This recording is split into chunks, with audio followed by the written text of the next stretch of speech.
السلام علیکم زه منیز خان او نن د جولای 19 تاریخ پاکستان کې په هر سېکټر کې یو مافیا ده او مافیا دومره مضبوطه ده چې حکومت ریاست هغوی ته هیڅ نشي ویلی د هغوی مخې ته بې بسه وي ځکه چې دغه خلک په اقتدار کې په اختیار کې دي دې وخت کې د ټول نه غټه مافیا چې ده شوګر مافیا ده او شوګر مافیا یو داسې کاکټیل او اتفاق جوړ کړی دی چې هغوی بل کس په ځان کې نه پرېږدي ته شوګر میل د هغوی د اجازت نه بغیر نشي لګولی شوګر میل زما او ستا د لګولو شی نه دی د اربونو پراجکټ دی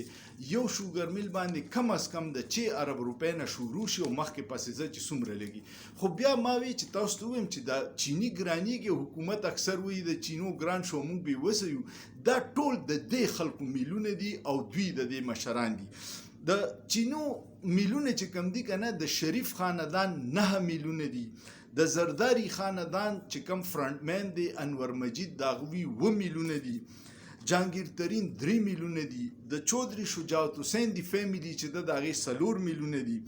عباس سرفراز 15 میلونه دي زکه اشرف 1 میل دی او دا نور میلونه د داسې ادارو دي چې زه نوم نشم اخیستی تاسو ته هم پته ده چې نوم اخیسته د هغوی ممنوع دي دوی څه کوي دوی داسې یو ګروپ جوړ کړی دی چې ریټ د خپل مرضی مقرروي بیا دوی حکومت هغې وخت کې بلیک میلینګ شروع کړي چې کله د کرشینګ سیزن رانږدې شي نو دوی حکومت ته وایي چې موږ د کسان نه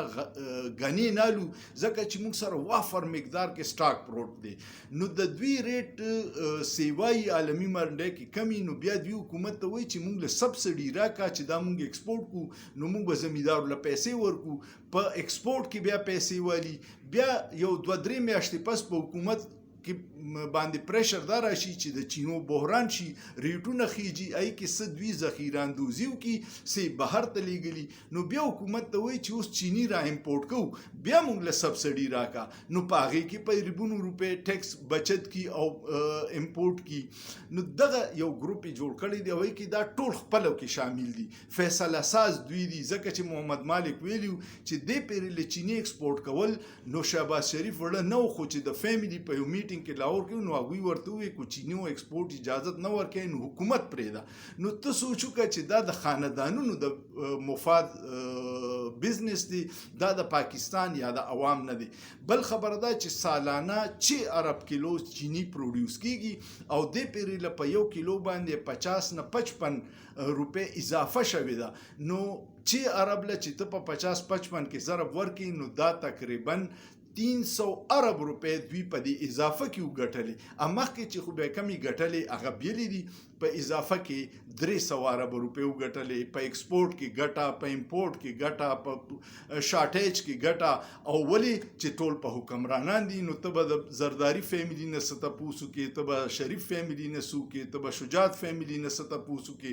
جهانگیر ترین دی عباس سرفراز دی زکه اشرف دی او داسې ادارې دي زورورې چې دی خو نوم هم نشي اخیستی نو تپوس به ترې څنګه کې نو عوام غرق دی صرف د دې خلکو د لاسه دا زموږ د عوامو مجرمان دي کم چې په اقتدار کې دي کم چې لوټ مار کوي او د پیسې مړخ دي دوی زه وایم چې سړی خو خوري یوه روټۍ خوري دوی دا پیسې وړي چاته خو